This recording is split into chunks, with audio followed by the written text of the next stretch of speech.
This is the skyline of modern Beijing. On most nights, the stars are blocked by the thick industrial smog of the 21st century.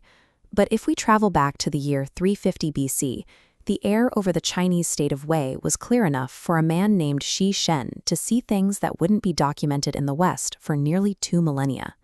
Shi Shen mapped 809 distinct stars across 121 constellations.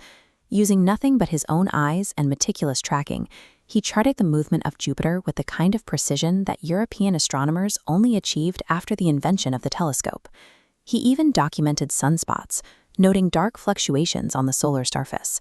He wasn't simply admiring the view, he was effectively compiling a technical manual for the physical reality of the universe.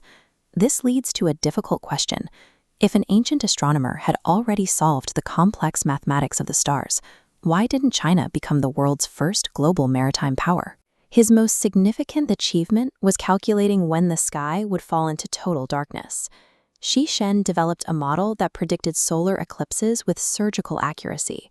The math worked. Every prediction he made was verified by the events in the sky. The failure to turn this knowledge into expansion was not a failure of calculation. It was a failure of psychology. Shi Shen treated his discoveries as data to be filed away in a government cabinet, rather than as a mechanism to control the known world. In the state of Wei, the stars served a specific political function. Astronomy was a tool used by the bureaucracy to interpret the mandate of heaven, providing the emperor with celestial approval for his reign. In 354 BC, Shi Shen followed protocol.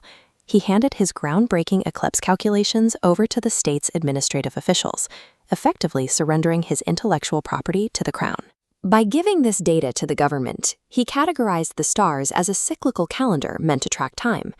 He missed the chance to use those same coordinates as a map for conquest. His loyalty to the rigid Confucian hierarchy acted as a filter. He was so focused on serving the existing order that he couldn't see how his own data could have dismantled and rebuilt it. If we apply a modern strategic lens, his first move should have been the weaponization of fear.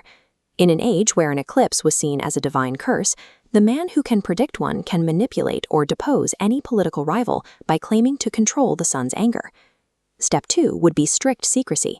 Instead of a public canon of stars, he should have established a private, protected guild of navigators. By combining his star charts with the magnetic lodestone, he could have calculated precise longitude at sea. This would have given his guild a monopoly on deep ocean travel.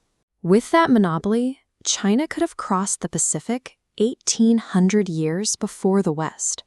The gold, silver, and crops of the Americas would have flowed into the East, while Rome was still a minor city-state. The strategic law is this: information only grants power if you control the gate. Shi Shen opened the gate for his masters, rather than walking through it himself. Imagine a timeline where he made that choice. By the year 850 AD, the center of global trade is a city called Shinbeiping, built on the coast of what we now call New York, filled with towering pagodas made of carbon fiber. In this world, the industrial age is built on light rather than coal.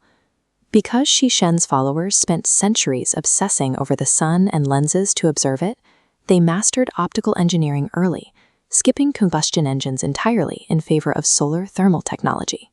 By our Middle Ages, this civilization has deployed the network of the Great Celestial Order, an orbital array of mirrors and sensors that provides global communication based on the very star charts Shi Shen first drew in the dirt. There is no Western world in this reality.